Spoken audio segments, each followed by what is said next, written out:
Hello everyone, स्वागत है आप सभी का आज के इस नए वीडियो लेक्चर में। मैं हूं आपका दोस्त दीपेश गहलोत और हाजिर हूं आपके सामने अंतर्राष्ट्रीय जगत की एक और नई खबर को लेकर। बात होने वाली है आज फिर बांग्लादेश के बारे में, और आज बांग्लादेश और भारत की कुछ संबंधों के ऊपर भी बात होगी। जैसा कि आप मेरे पीछे खबर देख ही रहे हैं, क्या लिखी है कि बांग्लादेश की तेल सप्लाई रुकेगा भारत, यदि नहीं आई वहां पर स्थिरता तो और बिगड़ेंगे हालात।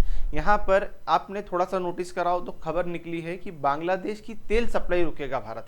तो ऐसा क्या है, भारत बांग्लादेश को तेल देता है क्या?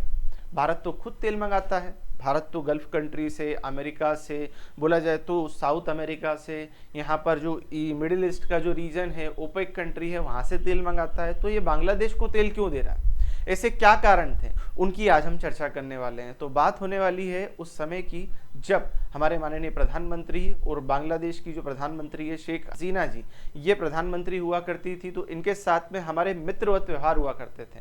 उसी मित्रवत व्यवहार को आगे बढ़ाने के लिए माननीय प्रधानमंत्री मोदी जी द्वारा इनके देश को एक सौगात दी गई थी, जिसे बोला जाता है भारत बांग्लादेश तेल पाइपलाइन। ठीक है, ये तेल पाइपलाइन की शुरुआत हुई थी यहाँ पर, जिसे बोला जाता है strengthening Indo Bangladesh bond of trust India Bangladesh friendship pipeline project. कब शुरू हुआ था? तो ये प्रोजेक्ट है, इसकी जो आधारशिला थी, इसकी आधारशिला 18 सितंबर 2018 को रखा गई थी। और साथ ही साथ इस पूरे के पूरे प्रोजेक्ट के अंदर 129 किलोमीटर की यहाँ पर पाइपलाइन डलने वाली थी, जो कि 5 किलोमीटर का जो एरिया है हमारे इंडिया में कवर करेगी। और उसके बाद लगभग पूरा एरिया जो बचा हुआ है 124 किलोमीटर 123 किलोमीटर अप्रोक्स एरिया ये बांग्लादेश में कवर करने वाली थी। और यहाँ पर इस पूरे प्रोजेक्ट की एस्टिमेटेड कॉस्ट बैठनी थी 346 करोड़ रुपए। और यहाँ पर ये जो प्रोजेक्ट है दोनों के बीच में मित्रवत संबंधों को यहाँ पर बढ़ाने वाला था। ये इस प्रोजेक्ट की आधारशिला 2018 में रखी गई थी। और इस प्रोजेक्ट का जो टाइमलाइन रखा गया था लगभग 30 महीने रखा गया था।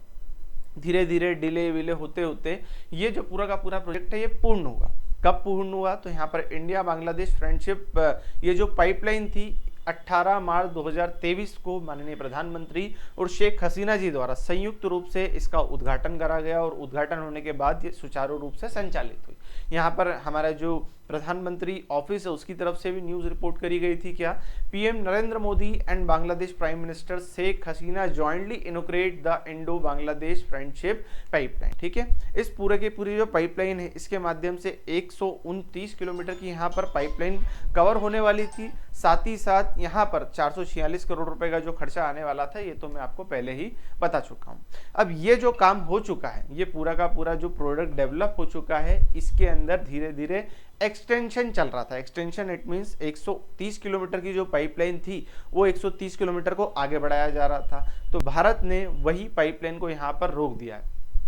खबर निकल कर आई है हाल ही में अभी, India helps fuel pipeline extension project in the Bangladesh following political unrest. मतलब वहाँ पर अभी जो स्थितियाँ बनी हुई हैं, वहाँ पर जो दंगा फसाद चल रहा है, राजनीतिक अस्थिरता है, उस अस्थिरता को कम करने के लिए बोला जाए तो उस अस्थिरता से डरते हुए भारत सरकार ने यहाँ पर इस पूरे प्रोजेक्ट को होल्ड पर रख दिया है। India hots fuel pipeline extension project in Bangladesh following the political crisis. ठीक है, इस कारण से यहाँ पर रोक दिया।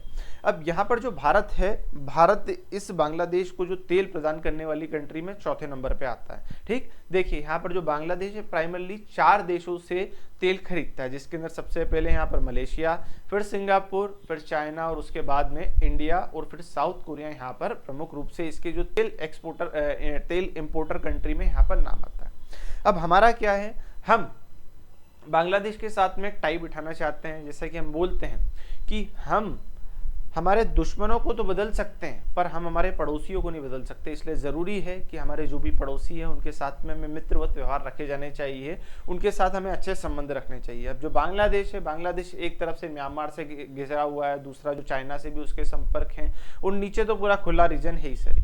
और ये बना हुआ है पाकिस्तान से, तो कभी भी पाकिस्तान सपोर्टिंग इसके अंदर जो बुलबुले हैं वो फूलने रख लें। तो भारत चाहता है कि इसके साथ में मित्रवत संबंध बनाए जाए। तो इसीलिए भारत क्या करता है, अपने जो भी ऑयल एक्सपोर्टर कंट्री जहाँ पर जो बोला जाए तो मिडिल ईस्ट, यहाँ पर ईरान, इराक और नीचे जो साउथ अमेरिका वाला रीजन है वहाँ से तेल खरीदता है और कच्चा माल खरीदता है, कच्चा तेल खरीदता है और उस कच्चे तेल को यहाँ पर खरीद कर पूरे के पूरे तेल को यहाँ पर रिफाइन करके बांग्लादेश को दे देता, और अपने यहाँ जो भी यूजफुल जगह होती हैं, यहाँ पर जो पेट्रोल पंप होते हैं या अलग अलग जो भी बाय प्रोडक्ट बनाए जाते हैं वो यहाँ पर बनते हैं। ये जो पूरी की पूरी पाइपलाइन यहाँ पर बनी है, ये पाइपलाइन को यहाँ पर जो नुमानीगढ़ ऑयल लिमिटेड करके कंपनी है उसकी तरफ से संचालित, ऑयल रिफाइनरी एक कंपनी है उसके माध्यम से संचालित करा जाता है। और ओवरऑल ये पूरे रीजन के अंदर जो तेल को प्रदान करने का काम है ये ऑयल इंडिया लिमिटेड के माध्यम से संपन्न करा जाता है। यहाँ पर जैसे कि हमारा देश जेनरिक मेडिसिन में आज नंबर 1 पे चलता है, क्यों चलता है? क्योंकि हम चाइना से कच्चा माल खरीद लेते हैं, फिर उसका बाय प्रोडक्ट बना देते हैं, न्यू प्रोडक्ट बना के उसको मार्केट में एक्सपोर्ट कर देते हैं। ठीक है, इसी प्रकार से भारत भी क्या कर रहा है, तेल के क्षेत्र में भी तेल कच्चा माल खरीदता है और उस कच्चे माल को खरीद कर उसका तेल रिफाइन करके बांग्लादेश को और भी छोटी मोटी कंट्री है उनको एक्सपोर्ट कर देता है। यहाँ पर हम थोड़ा सा यहाँ पर चार्ट में देखेंगे तो भारत और बांग्लादेश के जो रिलेशन है उसके अंदर यहाँ पर देखिए, भारत बांग्लादेश रिलेशन के अंदर सबसे ज्यादा जो पूरे के पूरे जो ट्रेड हो रहा है उस ट्रेड के अंदर यहाँ पर भारत और बांग्लादेश के बीच में तेल सबसे ज्यादा क्या होता है, इंपोर्ट एक्सपोर्ट होता है। नीचे देखिए सारा डाटा मिलियन में चल रहा है, ऊपर डाटा सारा बिलियन में चल रहा है। इट मीन्स भारत और बांग्लादेश में जो भी इंपोर्ट एक्सपोर्ट का जो काम है उसके अंदर भारत सबसे ज्यादा तेल यहाँ पर बेचता है, लगभग $2 बिलियन यहाँ पर तेल बेचता है।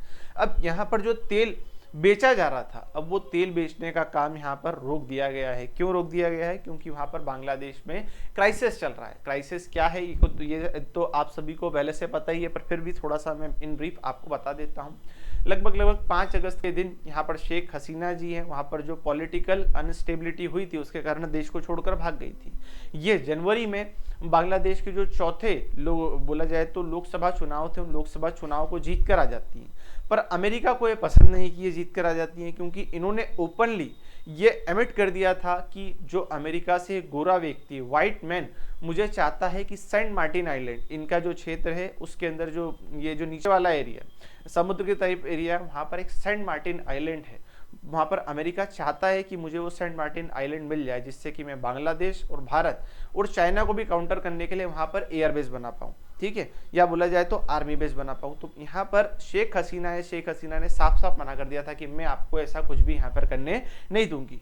तो अमेरिका की तरफ से यहाँ पर बयान आए थे, या बोला जाए तो इन्होंने इंटरनली जो भी डिस्कशन हुआ तो उन्होंने यहाँ पर उसको एक्सपोज कर दिया था और बोला था कि अमेरिका की तरफ से मुझे धमकाया जा रहा है कि अगर आपको आपकी सरकार चलानी है तो आपको या तो क्या करिए, हमें सेंट मार्टिन आइलैंड दे दीजिए या फिर हम आपकी सरकार को गिरा देंगे। ठीक है, तो जो बांग्लादेश के चौथे लोकसभा चुनाव थे, पिछले 3 लोकसभा चुनाव के अंदर तो ये जीत कर आई थी, पर जो चौथे लोकसभा चुनाव या चौथी बार ये प्रधानमंत्री बनकर आई थी, तो अमेरिका ने यहाँ के जो इलेक्शन थे उन्हें बड़ी ही बुरी तरह प्रभावित करा था।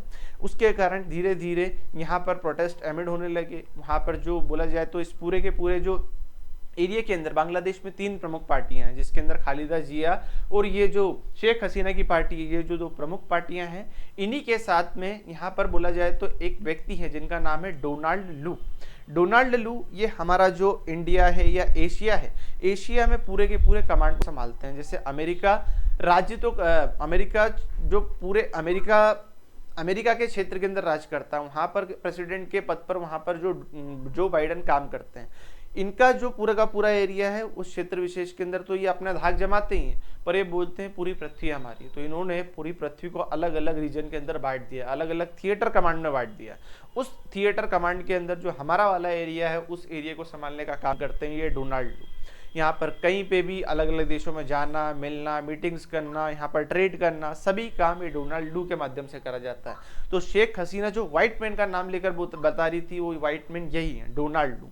अब डोनाल्ड लू ने क्या करा कि यहाँ पर जो इनकी जो सेकेंडरी पार्टी है अपोजिशन में, शेख हसीना ये है और शेख हसीना के अपोजिशन में ये पार्टी है जिनकी प्रमुख है खालिदा जी हैं। खालिदा से मिले और खालिदा के साथ मिलने के बाद में इन्होंने इस तरीके से यहाँ पे दंगा फसाद भड़काए कि दंगा फसाद भड़काने पर ये जो हमारे बांग्लादेश की जो करंट प्राइम मिनिस्टर थी शेख हसीना जी, इन्हें देश छोड़कर यहाँ पर जाना पड़ा। और देश छोड़कर जाने के बाद में यहाँ पर प्रोटेस्ट बढ़ने लगा। प्रोटेस्ट बढ़ने के बाद में धीरे धीरे अनस्टेबिलिटी आई। स्टूडेंट ने यहाँ पर प्रोटेस्ट का, लोगों की मृत्यु हुई। यहाँ पर देखिए इतना जो लंबा सैलाब है ये बनाया गया है डोनाल्ड लू के द्वारा। और डोनाल्ड लू ने भी जो खालिदा जी है उनके साथ डायरेक्टली मिलकर इसको पूरी तरह एक्सपोज नहीं करा। यहाँ पर एक इनके द्वारा बैन करी गई एक संस्था है, या बोला जाए तो संस्था ना बोला जाए तो एक पार्टी टाइप ही माहौल है, जिसका नाम है जमाते इस्लामी।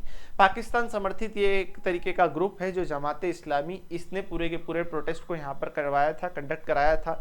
इसके अंदर धन बल तन मन धन जो भी लगा पूरा का पूरा यहाँ पर जमाते इस्लामी द्वारा सपोर्ट करा गया, और धन के माध्यम से डोनाल्ड लू ने यहाँ पर पूरी तरीके से अपनी महत्वपूर्ण भूमिका निभाई। अलग अलग तरीके से यहाँ पे जो बांग्लादेश के स्टूडेंट थे उन्होंने यहाँ पर प्रोटेस्ट करा। अलग अलग जगह जो सरकारी हाउसेस थे या सरकारी संस्था थी उनको जलाया। वहाँ के जो प्रमुख व्यक्ति थे, बोला जाए तो इस पूरे के पूरे बांग्लादेश को चलाने वाले, इस बांग्लादेश का निर्माण करने वाले शेख हसीना के पिताजी, उनके स्टैच्यू को तोड़ा गया, उसके साथ में अभद्र व्यवहार करे गए।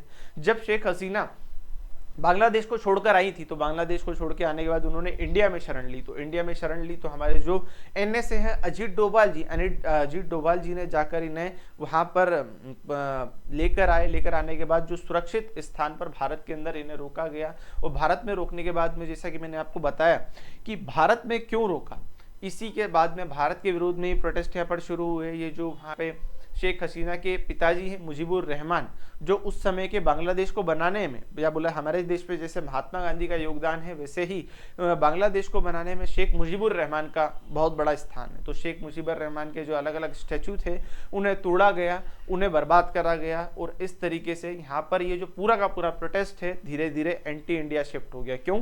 क्योंकि जो शेख हसीना है उनको शरण दी किसने? भारत ने। तो यहाँ पर ये जो प्रोटेस्ट धीरे धीरे जो शेख हसीना के खिलाफ था वो होने लगा धीरे धीरे पूरे भारत के खिलाफ। तो यहाँ पर नंबर 1 में क्या हुआ, इसके जो प्रोटेस्ट एंटी इंडिया प्रोटेस्ट शुरू हुआ, तो सबसे पहला यहाँ पर काम क्या हुआ कि वहाँ पर जो भी हमारे हिंदू भाई बहन थे, हमारे जो सनातन संस्कृति से जुड़े हुए लोग थे, उनके साथ में अभद्रता करी गई। वहाँ पर लोगों को मारा गया, धर्म परिवर्तन के लिए फोर्स करा गया, हमारे जो मंदिर थे उन मंदिर को तोड़ा गया। यहाँ पर जो सबसे प्रसिद्ध एक मंदिर हुआ करता था इस्कॉन मंदिर, वहाँ पर साथ ही साथ जगन्नाथ प्रभु की भी वहाँ पर मूर्तियाँ लगाई गई थी, उन मूर्तियों को जलाया गया, तोड़ा गया, मंदिर में आग लगाई गई। तो इस प्रकार के वहाँ पर घटनाक्रम देखने को मिलते हैं। हालांकि हमारे जो माननीय प्रधानमंत्री हैं नरेंद्र मोदी जी, उन्होंने वहाँ पर जो करंट गवर्नमेंट को, अंतरिम सरकार को चलाने वाले जो व्यक्ति हैं, प्रधानमंत्री बनाए गए हैं, उनसे रिक्वेस्ट करी थी कि आप विशेष तौर पर ध्यान दीजिए कि वहाँ पर जो भी हिंदू हैं उन हिंदू के साथ में वहाँ पर गलत व्यवहार ना करा जाए। यहाँ पर ये प्रोटेस्ट धीरे धीरे बढ़ा। सेकंड यहाँ पर रीजन क्या निकला, एंटी इंडिया क्यों प्रोटेस्ट हुआ? क्योंकि यहाँ पर बांग्लादेश के अंदर जो अभी का क्षेत्र बारिश का मौसम है, तो बारिश के मौसम में जो मणिपुर मिजोरम वाला एरिया, वहाँ पर खूब बारिश हुई। खूब बारिश होने के कारण वहाँ पर जो डैम थे, डैम का जो ओवरफ्लो होने के कारण पानी सारा का सारा बहकर बांग्लादेश में चला गया। तो बांग्लादेश वालों ने क्या करा, ये एक्सेप्ट करा कि भारत ने जानबूझकर ये डैम के यहाँ पर गेट खोले हैं, और डैम के गेट खोलने से लगभग 30 लाख बांग्लादेशी लोगों को वहां से विस्थापित होना पड़ा। तो ये एक और आग में घी डालने वाला काम हो गया था कि इन लोगों ने हमारे ऊपर जानबूझ के पानी ढोला है, तो इस प्रोटेस्ट को हम और एंटी इंडिया यहाँ पर करेंगे। तो इस तरीके से लगभग पूरा का पूरा जो क्षेत्र है बांग्लादेश का, जो सटा हुआ है, जो गोमती रिवर के आसपास का है, वो पूरा का पूरा जलमग्न हो गया। बांग्लादेश में फ्लड आई।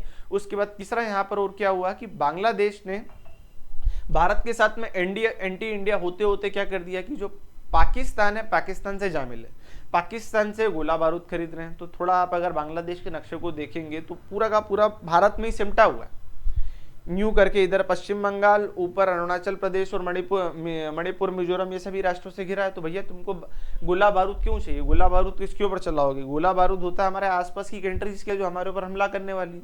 तो इन्होंने क्या करा, हाल ही में बांग्लादेश में जो पाकिस्तान है, पाकिस्तान से गोला बारूद यहाँ पर खरीदना शुरू कर दिया। तो इस तरीके के यहाँ पर पूरे के पूरे घटनाक्रम अभी चल रहे हैं। अभी की स्थिति क्या है, तो अब यहाँ पर जो बांग्लादेशी लोग हैं, बांग्लादेशी लोग पाकिस्तान के साथ में जा मिल रहे हैं, बांग्लादेश और पाकिस्तान के झंडे के साथ में खड़ा होकर फोटो खिंचा रहे हैं। इनको लग रहा है कि भारत इनका दुश्मन है। अब इनको कौन समझाए कि भैया भारत तुम्हारा दुश्मन नहीं है, भारत तो तुम्हारा मित्र राष्ट्र है।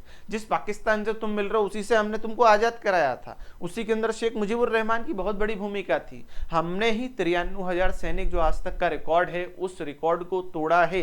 93,000 पाकिस्तानी सैनिकों को हमने सरेंडर कराया था सिर्फ तुम्हारे लिए। तुम्हारी ही मुक्ति वाहिनी सेना जो बांग्लादेश में प्रोटेस्ट करवा रही थी, बांग्लादेश के लोगों को न्याय दिला रही थी, हमने उसे ट्रेन करा था, भारतीय सेना के द्वारा उसे ट्रेन करा गया था। हालांकि यहाँ पर जो तस्लीम नसरीन नाम के जो एक महिला हैं, प्रसिद्ध ऑथर है, इनके माध्यम से भी अलग अलग तरह की न्यूज़ पब्लिश करी जा रही हैं। इन्होंने एक न्यूज़ में बताया है कि वहाँ पर अभी भी हिंदुओं के साथ में गलत काम करा जा रहा है। जो सरकारी पद और प्रतिष्ठित पद पर व्यक्ति हैं उन्हें रिजाइन दिलाया जा रहा है। साथ ही साथ एंटी इंडिया सेंटीमेंट वहाँ पर डेवलप करे जा रहे हैं। जो फ्लड वाला एरिया था, जैसा मैंने आपको बताया, उस फ्लड वाले एरिया में जो सहायक सेवा प्रदान कर रहे हैं व्यक्ति, उनके शर्ट्स पे लिखा है teach your child to hate Indian, मतलब आप अपने बच्चों को सिखाइए कि वो हिंदुओं से क्या करें, नफरत करें। क्यों? क्योंकि देखिए जो बाढ़ आई है हिंदुओं के कारण ही आई है। तो उन्होंने नेचुरल क्लाइमेटी जो कि एक क्या थी, एक प्राकृतिक घटना थी, उसको भारत के विरोध में यहाँ पर क्या कर दिया, प्रदर्शित कर दिया। साथ ही साथ बांग्लादेश में पढ़ाने वाले जो शिक्षक हैं और जो बांग्लादेशी संस्थान में काम करने वाले व्यक्ति हैं जो हिंदू हैं, उनके साथ में यहाँ पर उनको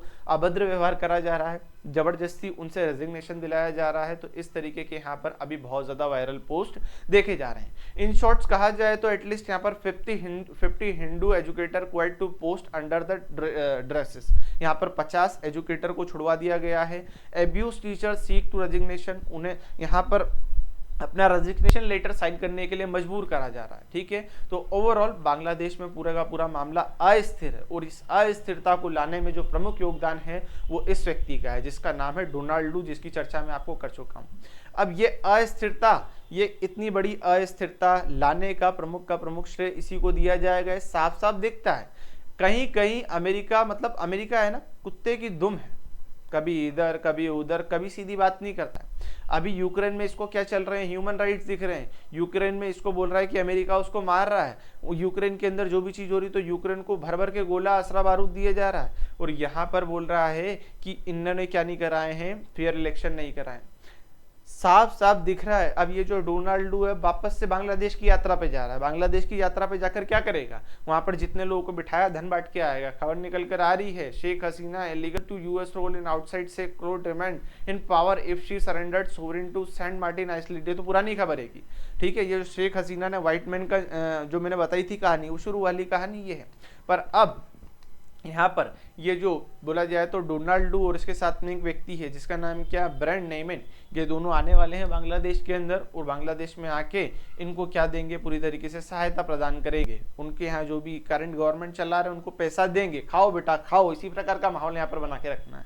तो इसी कारण भारत ने हमारी जो क्या है पाइपलाइन है उसको रोक दिया है। Government of India push Indian Bangladesh friendship diesel pipeline expansion एमिड political turmoil details. ठीक है, तो ओवरऑल यहाँ पर भारत के द्वारा इस पूरे के पूरे घटनाक्रम होने के बाद इस पूरी की पूरी पाइपलाइन को रोक दिया है। लगभग 129 किलोमीटर की पाइपलाइन थी।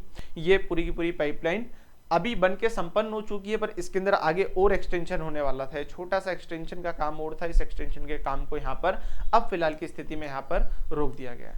ठीक है, तो ये कुछ की पॉइंट थे जो मैंने आज डिस्कस करे कि क्यों बांग्लादेश को भारत तेल देता है और तेल देने के बाद में जो पाइपलाइन डेवलप हुई और पाइपलाइन डेवलप होने के बाद में अब इस पाइपलाइन के डेवलपमेंट पे रोक क्यों लगी। ठीक है, तो आज का ये वीडियो लेक्चर आपको कैसा लगा, अगर पसंद आए तो इसे अपने फैमिली फ्रेंड्स के साथ में शेयर करिए, चैनल को सब्सक्राइब करिए। मिलते हैं किसी अन्य वीडियो लेक्चर के अंदर, तब तक के लिए धन्यवाद। जय हिंद, जय भारत।